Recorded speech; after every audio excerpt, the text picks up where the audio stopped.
Hi, today I'm going to be reviewing the film Anyone But You. It was directed by William Gluck. It's an hour and 43 minutes long. It's a rom-com that was released in 2023. And the theme of the movie is finding the right person to be with. And they reference Shakespeare's Much Ado About Nothing quite a bit. In the beginning of the movie, it's on a wall, and then it's mentioned a couple times throughout it. Okay, the plot of the movie are the two main characters, Bea and Ben, meet in a coffee shop. Bea has just started an internship, but she sat there for 6 hours and she hadn't used the restroom all day. So she ran to this coffee shop, asked them to use the restroom, and they told her she couldn't because she wasn't a paying customer. So Ben was like, "Hey, honey, you kept me all night with your snoring," and pretended that she was his wife. Then whenever he bought her coffee, he was like, "Can we get the restroom key now?" She used the restroom. She came out and she was like, "Thanks for not stealing my jacket and thanks for the tea." And they just clicked instantaneously. They spent the entire day and night together. He even cooked for her, took her back to his apartment, which was a really big deal because he had plans with his friend and kind of blew him off. And the friend was like, "What's up with that? You don't do that." So when they got back to the apartment, Bea told him that she was in law school and that she wasn't really sure she even wanted to be a lawyer, but she was doing it because it's what her parents wanted her to do. Ben cooked for her, which he doesn't do for anyone, and he told her about his mother, who he hasn't told anyone about because it's a very near and dear subject. He was very fond of his mother and she passed away. So after that, they fall asleep on the sofa because they stay up all night talking. Bea wakes up the next morning and she gets off the sofa. She's going to put on her coat and her shoes so that she can leave.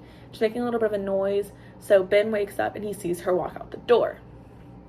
Bea's walking down the street and she calls her sister, Hallie, and she's like, "Hey, I just met this guy. He's really cool. I haven't met anyone like him. We clicked so well." Her sister asked why she left in the first place, to which Bea responded that she had no idea, so she turned around to go back. Upon arriving back at his apartment, Bea heard Ben telling his friend Pete that she was nothing to him, just a one-night stand, and she was a mess. Bea was really hurt by that, so she left. A couple months later, they met at a bar where they were meeting up with their friend and their sister. Bea's sister Hallie was marrying Ben's friend Claudia, or dating Ben's friend Claudia, and that's how they met. They talked and this isn't gonna work, so we'll never see each other again. Then a year later, they meet again at the destination wedding in Sydney, Australia, and they're like, "Oh, it did work. Guess we have to be around each other forever." They were not very happy about it at first, but then the entire family was like, "You're gonna run the wedding. We're so worried about this." And so they tried tricking them into dating. They realized what they were doing. They weren't gonna do it, but then Bea's parents brought her ex-boyfriend to the wedding because they wanted them to get back together. So then Bea and Ben decided that they would pretend to date to ease the family, to get Bea's parents off her back about her ex-boyfriend, and because Ben's ex was there, who just happens to be one of the bride's cousins, and he wanted to make her jealous. So while they're doing this, they're trying to put on a show for everyone that they're the perfect couple and they can't get along and they're not going to run their big day, and they get to see different aspects to one another that they hadn't previously seen, and in doing so, they fell in love. Okay, so a quick explanation of the story. The summary of the plot is just that they met, had an amazing first date, things didn't end well. They met again whenever their friend and sister started dating. They didn't talk again for a year, and then they ran into each other at a destination wedding where they pretended to date to make everyone leave them alone. The main characters are Bea and Ben, or Beatrice or Benedict. The central conflict of the movie was that their family and friends thought they were going to run the wedding. So in order to resolve that conflict, they pretended to date. And the, the point of the movie is that they were pretending to date so that they could pretend to be the best versions of themselves, and whilst doing that, they were able to grow into the best versions of themselves, which was the people that they were when they first met before they hurt one another. My opinion on the movie, I think it was really good, and I think it showed that love prevails. There was a lot of different colors in the movie. Whenever they first started pretending they were wearing like a dark green, I think that symbolized like it wasn't very serious.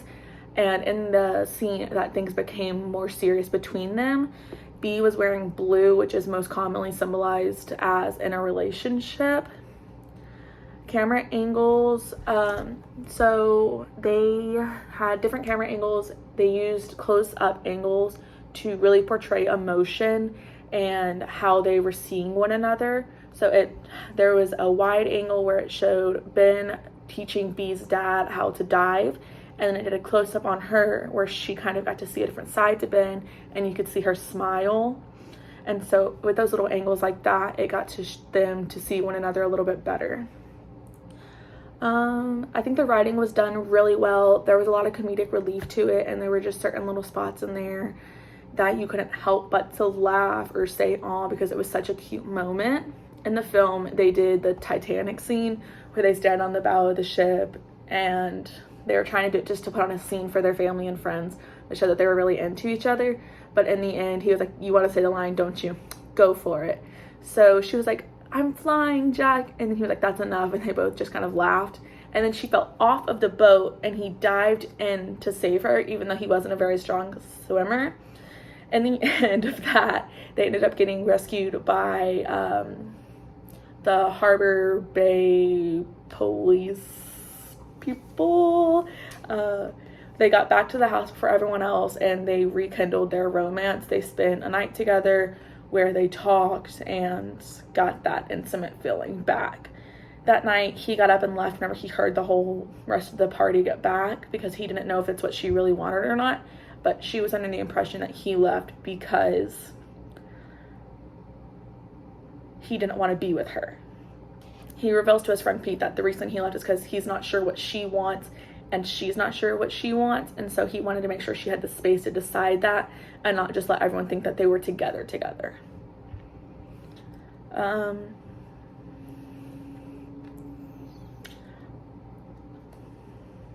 The music was really well with it too. There was a lot of different songs that they introduced to build emotion. The song that was most prevalent was I don't know what it's called. What's it called?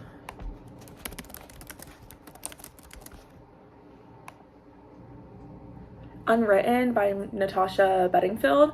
It's his Serenity song, and they just kept singing it, and it kind of poked fun at him, and he was like, "Hey, how do you know this?" And the actual ending scenes and credit scenes had a real early 2000s feeling of rom-com to it, like you just don't get anymore. And it was the entire cast singing the song through different scenes of the movie and at the end, and they all tried to have fun and dance, and you could just tell it was a real community, which was really nice. Brief recap of all of that is that they met, they liked each other, they did not like each other, they re-met again a year later, and they had to put their differences aside to put the bridal party at ease, and in doing so, they ended up falling in love with one another.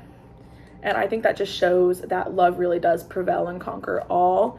I would definitely recommend this movie, give it 5 out of 5 stars. It was funny, it was romantic, and it's just a good watch overall. I'm not gonna lie, I cried a little while I was watching it. So 10 out of 10, give it a watch.